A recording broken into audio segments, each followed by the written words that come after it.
Hello, you wonderful people, and welcome to another episode of Crime Centric. This being a show where I talk about crime dramas that I watch. For today's episode, I'm going to talk about the latest episode of Blindspot as well as the latest episode of the Blacklist. Like always, if I'm talking about something you want to listen to, you can always look at the description down below. I include a time when I start talking about each of the respective shows. So, for example, if you want to hear what I say about this week's episode of Blindspot, you can skip to what I say about this week's episode of the Blacklist. But the first thing I'm going to talk about is this week's episode of Blindspot. A lot of interesting things went down in this episode. Obviously, time is running out for Jane, so everyone's they're desperate to kind of, track down this cure. It turns out the one person who has the stem cells they need is this rich dude named Lee, but it turns out Mr. Lee isn't willing to give it up because he's a bit of a, hypochondriac, germaphobe. He hasn't even left his house in such a long time.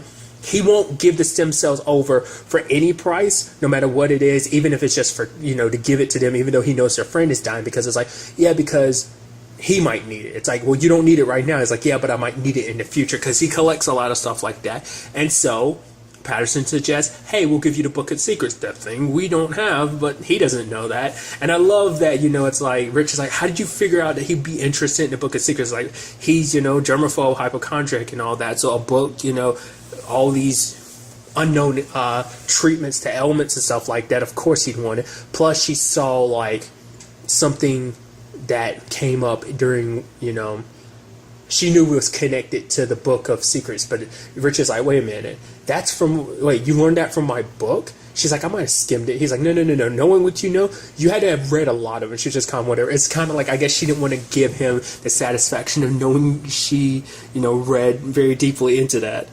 I love that, like, Patterson is very kind of stubborn in that way, because she doesn't want to give Rich any satisfaction knowing that, like, oh, like, you were that interested in what he had actually written and all the information he had gathered up. So it kind of turns into this quest that, it comes down to Patterson and Rich to accomplish it, because, well, Reed can't go just because of, like, he's handling everything, and plus there's a whole Tasha and Boston thing, which we'll talk about later. But, even Kurt's not going, because for him it's like, he wants to stay by Jane's side, because just in case things don't work out, he doesn't want to be all going after something that might not exist and she dies while he's away. So, but I really like Patterson and Rich as a duo. I love that as the series has progressed, we've added them more and more, made them more of a package deal, and because they feed off each other so well. And the fact of the matter is, like, when they show up at that place, at that bed and breakfast, and the lady's like, oh no, come in, oh sorry, but there's no rooms available. And it's like, he's like, I made a reservation. She's like, you did? He's like, I thought I did. And him and Patterson play that whole wife and newlywed role and stuff like that, and they do it so well. It kind of makes you almost believe it. He's just all apologetic. She's like, you know what, if we want to go set up rooms at the Holiday Inn, that's great. Make sure you book 2 separate rooms. And I'm like, oh, dude, that's so good. It feels so real. And the lady's like, oh, no. Okay, you could stay in my dad's room. And I was like, that's so interesting. I was like, I love that the way they play off each other. I like that. And I love that, hearing about this lady, learning about her parents being, explorers. And the fact of the matter is they found a lot of artifacts. But the fact is that they didn't want, thieves or, archaeologists, other people coming here trying to take it and do whatever they want with it. So they hid it away and stuff like that. And I love that after hearing that, Patterson was actually so crushed by it, because she felt so bad, because it's like, not only are we stealing this from Peru, this book, even if it is to save Jane, we're still stealing it. And that lady is just like, oh, she trusts us and we're lying to her. But Rich kind of went on, man, I look at all this stuff. I'm sure there's going to be plenty of clues here for us to figure things out. And it's just like, okay, Rich is like, fine. When it's all said and done, we get the stem cells. We'll steal back the book from Mr. Lee. Then we'll, and then, Patterson's like, yeah, then we'll give it to Peru. Yeah. And then Rich is like, or we'll sell on the black market. And she's like, what is wrong with you? She's like, come on, I was just brainstorming. Sometimes during brainstorms, you throw out bad ideas. I love that you're acting like that wasn't something that was at the top of your mind, of like, I mean, since we already went through the trouble of getting it, and if we do steal it back, why don't we just sell it? I mean, hey, you can't completely, get a what is the phrase? A leopard, cheetah to change their spots. A zebra can't change its stripes. Either way, you get the metaphor I'm trying to go with when it comes to Rich. I mean, there's always going to be that part of his brain that kind of thinks like the criminal that he once was. But I love them going on kind of like, I don't know, this quest and adventure and just like these moments between them and him like kind of doing an Indiana Jones thing. She's like, what was that? He's like, that was me doing Indian. She's like, that was you doing Indian? He's like, yes, and it was perfect. She was like, no, it's just, you know what? I'm ignoring you because the fact of the matter is you distracted me.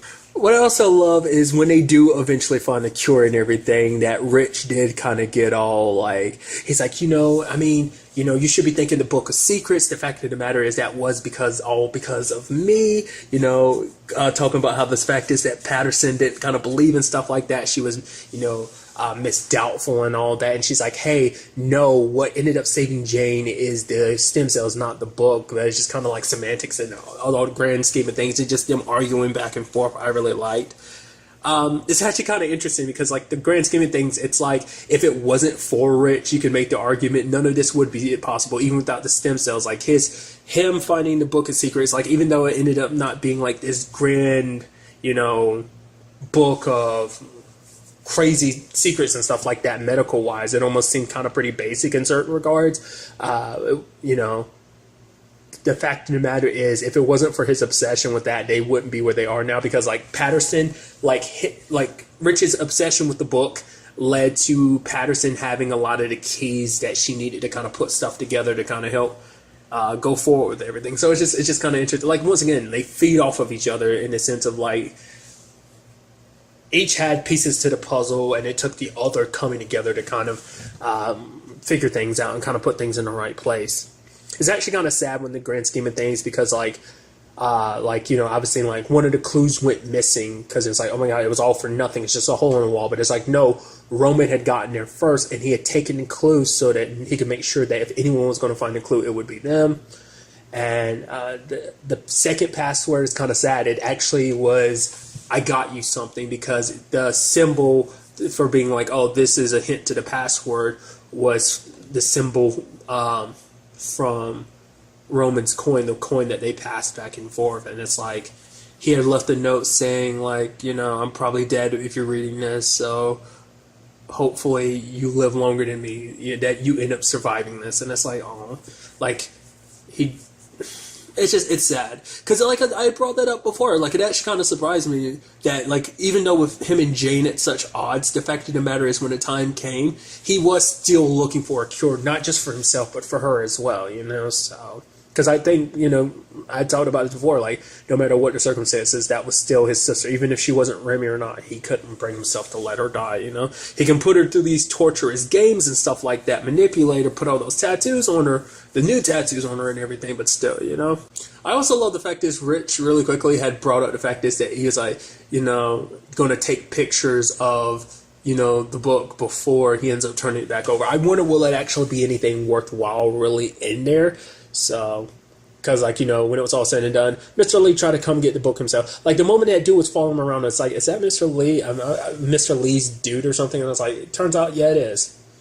It is kind of interesting that even though, I guess because it's that important to him, because like it's like, oh, he never leaves, but the fact is he left his place just for this book. I mean, maybe that's just because, it's just kind of a rumor, and maybe his condition isn't that bad. Maybe he just doesn't like getting out, because he is a bit of a germaphobe. But even him being like, I'm not a hypochondriac, and then like Patterson's like, oh, give me a break, dude. If you end up in jail, you are going to lose your damn mind just because of how bad you are. So at that point, he couldn't like deny it anymore. But I think even he goes like, yeah, my situation's gone bad. I can't go being in a prison, so going to be in house arrest and all that. So I'm just, I guess for him, it's kind of like the better end of the deal. It's just, why don't I get the book and keep the stem cells? Because it's like, that way I double my chances for facing anything that comes in the future. Maybe that's his way of thinking about it. Maybe he's just a greedy douchebag. I mean, I guess that can kind of tie together, but still.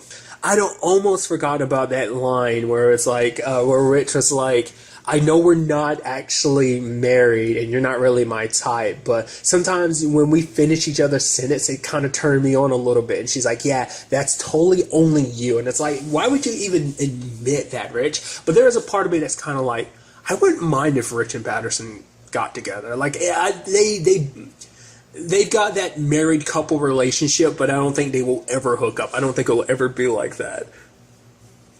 But still, they would make such an interesting pairing, is all I'm saying. But I guess like their work relationship is kind of enough of a kind of partnership / marriage type of situation that it's kind of like you get it without them actually being together. You know, it's like I said, it's like a marriage without all the sex and fun parts. But I guess you can make the arguments. It's like, oh, them doing their thing is kind of the fun part. The whole nerdy side of things they handle for the FBI. But nevertheless, it's actually kind of interesting, too, on the other side of this episode, like seeing that, you know, that moment between Kurt and Jane, like her piecing it together. It's like, I know the only reason why you're here, because you would never turn down a mission, is because even you think I might die, because you don't want to miss the chance that I might die while you're away. And he's like, you know, it's like the fact of the matter is my duties, I am your husband before I'm an agent. That will always come first. And it's just kind of, you know, both of them being scared. Even Jane kind of preparing herself, being like, I love you. You know that, right? She's like, I wish I could see you in that, you know, perfectly crooked smile of yours. And it's just like, Jesus, you know. But like I said, luckily, everything did work out, you know, in the end. Jane is cured back to 100%. I mean, not 100%. It's going to take a while before that ends up happening. But kind of glad that's kind of done, you know. Now, what's also interesting, kind of finally talking about it, is the other side of things where we had Boston pretending to be Del Toro. I brought that up last episode, like, because I was like, oh, it's going to be Patterson or Rich. It never crossed my mind that Boston would be the one pretending to be Del Toro. I mean, Reed ends up bringing up a good point of, like, Madeline's been to the office, so she knows what Rich looks like and that he's working with the FBI. But I thought, like, because my thought process was like, no, what they do is they probably try and do it not face to face, but that completely blows up immediately, because it's like, oh no, like the whole point is to be face to face and stuff like that. But I love that Boston is kind of like not wanting to do it because it potentially could be a suicide mission and stuff like that. But, you know, for him, it's like it's a chance to win back his freedom if it all goes well. So what I love, though, is immediately it's like, okay, so maybe things will go off without a hitch. And bam, Madeline's like, thank you, Boston. I'm like, oh, shit. And it's like, and then you have Tasha being super quick on her feet, being like, no, this is Del Toro. It's like, don't give me that. It's like, this is Boston. He's worked with the FBI in the past and stuff like that. I'm like, jeez. And she's like, don't double down on this lie, Tasha. But Tasha doesn't double down. She triples and quadruples down on it, being like, he is Del Toro. He's got many different names and aliases. And I love what they ended up doing. He kind of takes credit for it, but remember the whole like bomb? There was a nuclear missile scare that Remy set that whole situation up with Boston. He unknowingly did that and caused a whole bunch of panic because he thought it was just kind of like a part of his test to get into the work with the FBI and all that. But it's like Remy kind of helped him in the long run because that gave him the credibility Tasha needed to kind of prove to Madeline that things aren't what they seem, because it's like, yeah, there's no way he's working with the FBI, considering the fact is that he's the one that did that. I'm like, that's so lucky. I love that came back in that form to kind of help him in that regard.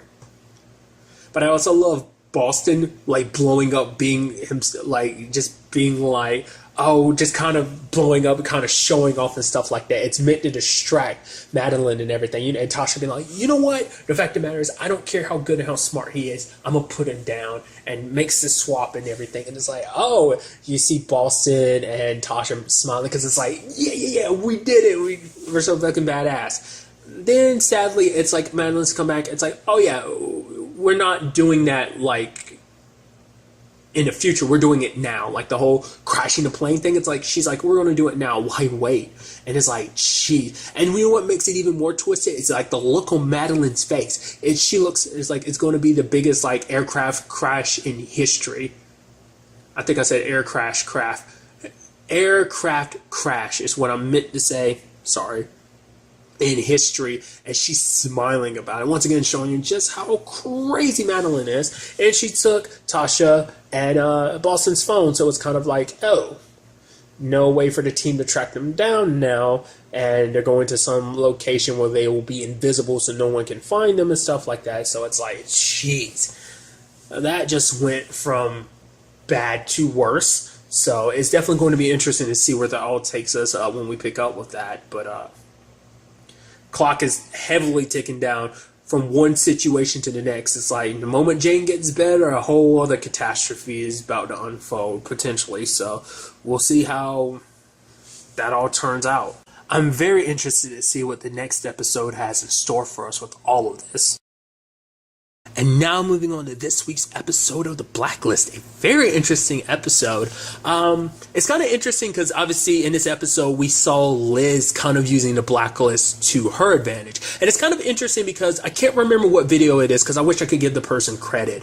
But essentially someone had left a comment. This was either on the video I did come my thoughts and theories about like Reddington's, secret, about the Bones identity and stuff like that, or it might have been the season 5 finale, but someone had left a comment being like they thought that going forward Liz would try and use the Blacklist against Reddington, and to an exact extent she did it this episode. So that was kind of fascinating that someone kind of called that. I'm sure they probably might have thought that she would use it on a much larger scale, kind of like every Blacklist, but I mean, I don't know, maybe in general either way she still used it against them, and so I thought that was kind of impressive. Like I said, I wish I could give the person credit who had put that up there, but I don't have their name right offhand. So, but this is all about Liz and Jennifer tracking down Klepper, the guy who got surgery around the same time as Reddington. And it turns out Klepper was a serial killer, and it's kind of interesting, like, because it also fits the title of the episode. It's like what the Ethicist, essentially. He basically weighs options between, because for him it's like at first cops and stuff like that thought he was kind of an angel of death, but there was like a private detective that looked into him, an investigator that looked into him to be like, oh no, there's actually not that about him. He didn't kill people for mercy's sake of like, oh, there are people who wanted to die and kill them, like an angel of death type of situation. It was like, no, he killed them because they were a burden of resources. Essentially, he weighed the options of keeping them alive and all the resources and stuff and time that would be wasted on them that could be put towards people who are healthier and in better condition, which is like, wow. And so basically the whole grand scheme of things, his whole thing is he puts value to people and things. So in this episode, he ended up helping like this big business dude because this dude did a hit and run and killed like a little girl, like buried her body and stuff like that. Just terrible, shitty situation. More so, obviously I'm talking about on her side of things, not him. Fuck him, but basically there was a witness, because when he came up to him being like, oh, there was a witness, I'm like, he's bullshitting you, right? He's going to kill you or something like that. Like I was like, oh no, there was legitimately a witness. And so basically he weighed it's like, oh, you being this big businessman and her being whatever position she is. And when it came down to it, he's like, wait, she's ahead of me. It's like, well, yeah, because the fact of the matter is she helps at risk. She basically she might not be as financial as him, bringing financial aspects to the world, kind of like, putting money out there with how much money he's making, but she brings hope, and I guess that carries more weight in aspects. So basically he was kind of like, okay, so basically you do this one thing and it's going to tip the scales in your favor, and so I'll do this thing for you as a favor for it. It's just kind of interesting because he was benefiting, because he was basically like, oh, take this business that you're going to build in Malaysia and bring it to Detroit, because I guess it's like he's all about kind of like American businesses and stuff like that or something like that. It's just kind of that twisted logic behind the dude is just kind of incredible. And the sad thing is the FBI wasn't able to get to him in time before he ended up getting to the lady and ended up killing her. But his whole thing is about like setting situations up to be look like accidents or suicides. That's kind of his whole thing. But luckily, unlucky, however you want to look at it, Liz and Jennifer were able to track him down because Liz was able to push the dude and was like, hey, give me Klepper's information, got his phone number, gave the wrong number to the FBI, and was like, told Jennifer, like, oh, when it's all said and done, I'll deal with it my own way. So led to some interesting conversations between her and Klepper. I was actually surprised that Jennifer came along. Well, Jennifer came later on, but still, like, the fact that she was even there. But I guess it's like, hey, this is their thing. They're both going to be there to kind of do what they need to do. So it didn't play out the way I thought it would. Like, they thought he was kind of the end-all, be-all. He's the key to figuring out who Reddington really is. But it turns out he doesn't know. It's like, what? We were there at the same time, sure, but I never met him before and after. The fact of the matter is, whoa, would you expect us to be trading scars? So it turns out that he's willing to help Liz only if she gives him his gun so he can kill himself, because basically it's like, hey, I weighed the options, me, what I contribute to the world, me being a serial killer and everything, and you being an FBI agent, you're going to live a much fuller life, bringing, more, just basically weighing the fact is her being an FBI agent, and the fact of the matter is he doesn't know why she's so desperate about finding out who Reddington really is, but it must have some great importance because the fact is you're willing to risk everything for, which, to be fair, I think that really became very apparent even for Jennifer this episode, because she saw the fact is that Liz was willing to just let this dude kill himself, because I guess in her eyes it's like, because you letting him kill himself is almost, it's not the same thing, but it's probably just as much as you pulling the trigger yourself, because it's like you're an FBI agent, you shouldn't be doing this. It's like you need to bring him to justice so he can get arrested for all the terrible stuff he's done, but letting him do that, I guess, is just kind of like, because at the end of the day, because for Jennifer, it's like, the fact of the matter is what you did was essentially a Reddington move. I guess the argument could be made, but it's like, would you have done that before you met Reddington? And Liz is kind of like, I don't think I would have. I don't think she would have either, no matter how much of a bad guy it's because, Liz is all about justice and everything, but like who she is swayed very heavily over the course of this series, because once again, it's like, whether she likes it or not, like a lot of who Reddington is kind of rubbed off on her. But the fact of the matter is, Jennifer's main concern is that when it's all said and done, that he'll make her like that. I'm wondering, what does she mean by that specifically? Was she referencing the fact is that if Reddington sticks around, like, maybe she'll get dragged into that world and become like that, or at the very least, that anything concerning Reddington, like once you get mixed up in that world, that maybe to find out the truth, she's going to have to cross that line herself potentially, or something. They're going to have to become like him in the long run to deal with him. Like, I think maybe that's another way she might have looked at it. I don't know. I think there's multiple ways you can interpret it. It's probably more so the first thing, but I don't know. But Liz is like, that's not going to happen, I promise. I mean, it's kind of interesting. I mean, the argument could be made, how can you be so sure? I mean, unbeknownst to you, you let him change you, so who's to say he couldn't do the same thing to Jennifer? But they do got the name of the nurse who was there, who might have seen Reddington before and after. So that's the next step. Then there's the twist of Wrestler figuring it out. It's like, I found this phone. It's not the same number you gave me. Because it's so interesting, because Wrestler had that whole conversation with Liz. Is like, man, how do you do it? The fact is, him not giving you the truth, not giving you answers. The fact of the matter is, like, I'm not even his kid, and it bothers the hell out of me. And Liz is kind of like, I just kind of handle it, which is so interesting. It was very foreshadowing, because now that same situation is there, because Liz has been hiding stuff, and he's like, because at first Russell was like, I thought you were doing it for Reddington, but it's like, Reddington hasn't had any visitors, and it's like, this was your blacklister. And she's like, the fact of the matter is, I can explain. It's a good explanation. I was like, are you about to tell him everything? No, she isn't. She's like, one day I'll explain it all. But for her, it's like, the ends justify the means, in a sense of, it's, it's the greater good. The odds kind of are in the favor of the greater good. Kind of the same reason why, Klepper was willing to kill himself, in that regard. So, and Liz even leaving it up to Wrestler, she's like, honestly, you do what you got to do, essentially. And it's like, it's kind of unfair that you're putting Wrestler in that position, because for him, it's like, I guess, because it's like, you guys have kind of been, part of this task force. You've been a team for so long. He's willing to give you the benefit of the doubt, because the fact is that you're willing to do this means you must have a good reason. But I'm sure he still doesn't like being kept in the dark, because he's so pissed because Reddington keeps him in the dark about everything. And that's even something he brought up to Cooper. He was like, doesn't it ever bother you knowing that we're going after all these blacklisters, never really knowing why? Like, what is Reddington's true motive behind it? But at the end of the day, Cooper's like, no, we take down terrible people. Like, this guy was a serial killer.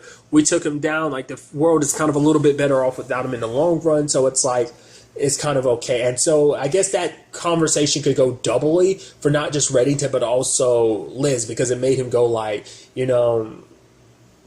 here I am kind of letting her slide on this. The fact of the matter is, she says she has a good enough reason, but she didn't tell me what that reason is.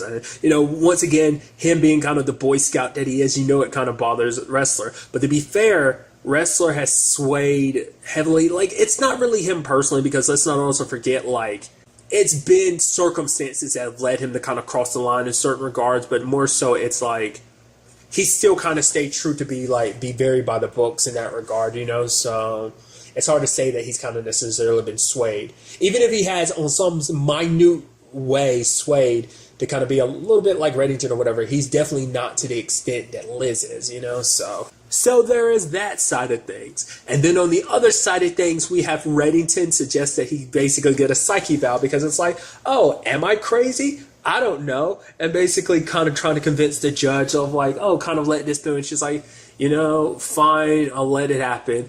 And Reddington gets a psyche eval.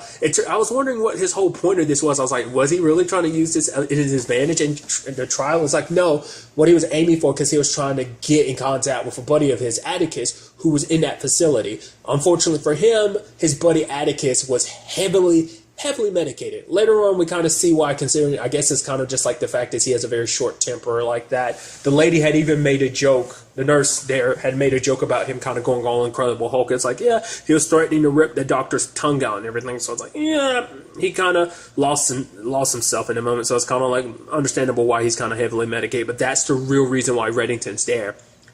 Boy, oh boy, was that conversation with that doctor super good. It kind of brought out some interesting things because it sounded like, oh, is your dad a good guy? And he's like, good. No. And it was just kind of like the fact, it was just kind of an interesting conversation. Like, oh, we still don't know anything about your side of the family. Even Reddington's, like, whoever this guy really is, we don't know, obviously, but like, Reddington's family has never come up. We've come up with Liz's grandfather, like on her mom's side, that's about it. But like hasn't even touched Reddington's side of the family. Because I guess anyone that would know that he's not the real Reddington is gone. And I guess that's kind of the benefit to this whole situation. I never even thought about that before now. It's like, I mean, technically Jennifer's the only person who technically would be alive to know that he's not the real Reddington. I mean, but to be fair, she hasn't seen him in years and, kept her distance and everything because she saw how much her dad changed, and now it kind of makes her realize, like, oh, it's because my dad's not really my dad. But nevertheless, and there was also the conversation about, like, she's like, the doctor was like, do you get angry? And Reddington was like, no, I get even. And I was like, that speaks volumes. But then there was the interesting thing of the doctor calling Reddington out, because she's like, the fact of the matter is you don't really side with like societal norms and stuff like that because you are an imposter. I was like, oh, I perked up the moment I heard that. I was like, what? She's like basically saying that she can see that he's pretending to be someone he isn't. Like, to everyone might look at you as this killer, but she's like, I look at you and see an imposter, which is like, because that's the whole thing. Like, if you're playing the role of Reddington, sorry. Like, if you're playing that role of him, you have to go be bad. And I think that's why he is so cold-hearted, because he's trying to detach himself to be like this cold-blooded killer. And so that kind of makes me think, whoever this guy really is, he was not like this before. Killing people is not something that came natural to it. It's just something he had to become very comfortable with if he was going to play the role of Reddington, if he was going to play this criminal person. So it's interesting because that means that Reddington this imposter is constantly struggling with this whole identity crisis of being like a part of who they were plus who Reddington is supposed to be. It's kind of balancing those two. Even when Atticus came after the doctor, he saved her. I was curious to see what her reaction was going to be. Side note, I won't lie to you. The moment we found out, like, oh, there was a nurse that saw Reddington's real face, I was like, is it going to be a twist that this psychiatrist is actually that nurse? But I was like, no, it can't be. Because obviously, because it was stupid for me to think that, because it's like, no, she would have immediately recognized Reddington. I mean, to be fair, it's been years, and even with the, surgeries and all that, sure, but still, like, it's still, like, Reddington probably would have made a move or at least said something before now if that were the case. I don't know. But the fact of the matter is him saving her, more so in her mind, made her go, yeah, you know the difference between good and what's right and wrong. Kind of meaning like, oh, you aren't crazy. Because the fact of the matter is when it's all said and done, you saved someone you didn't know just because you saw that I was in danger, you know? So, I mean, to be fair for Reddington, this was never meant to be like some Hail Mary or something like that. I mean, it was to a certain extent because it was to get in contact with Atticus. But now he's going into trial, and the first thing they're bringing up on charges, which is kind of like the big thing amongst everything. I mean, he's done a lot of terrible stuff as a criminal, but the first and foremost, treason. So that's definitely going to be interesting to see how this trial ends up playing out in that regard. But we do see that, you know, Reddington's talking to Denbei, and he's looking for a General Shiro. Apparently, like, the buddy of Atticus he was looking for was an assassin. He said he was gone. When he was saying that over and over again, I thought he was saying, like, trying to tell Reddington, it's like, oh no, he's dead. That's what I was thinking, but I guess that's not the case. It's just like he's gone, like he's hidden away. It would sound like he was like, oh, here's, like, it made it sound like it's like, oh, this is an assassin, and like, where do you find him? You know, other than General Shiro, that's all he has to go on. And so it's like, what is he aiming for? Like, because it's not like he knows the identity of the person behind the call, and I feel like that really wouldn't matter. I mean, I guess, like, once the person's dead, their testimony kind of disappears, because isn't that like a weird trial thing of, like, when someone dies, like, their testimony can be used, but then it kind of gets in that wonky area of, like, they're no longer alive, so their testimony, I mean, plus it's already under that whole suspicious thing of, like, oh yeah, it was like a phone call, so... But like I said, Reddington also doesn't know the name of the person. I mean, he plans on finding out anyway and taking care of them, so that's definitely going to be interesting. I'm curious, like, it seems like it was Liz who actually made the call, but we might end up finding out that it was actually Jennifer who made the call, and that might give it all away. Like, it might protect Liz, but it might screw Jennifer over, so...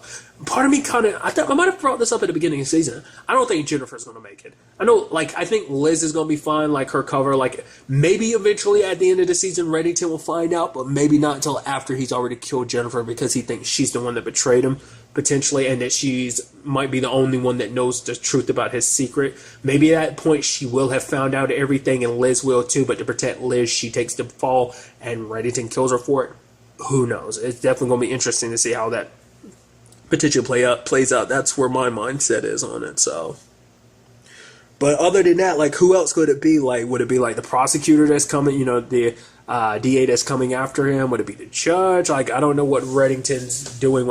I mean, whatever it is, this is all like, you know, for him it's life or death, because it's like, yeah, he usually has contingency plans, but the fact of the matter is, his last contingency plan fell, and he kind of is running out of options. This kind of seems like his final Hail Mary. So it's definitely going to be interesting to see what the next episode has in store for us with all of this, as Reddington's getting ready for whatever move he's about to make, while Liz and Jennifer are preparing to track down potentially the last piece to this puzzle, leading them to the real identity of Reddington.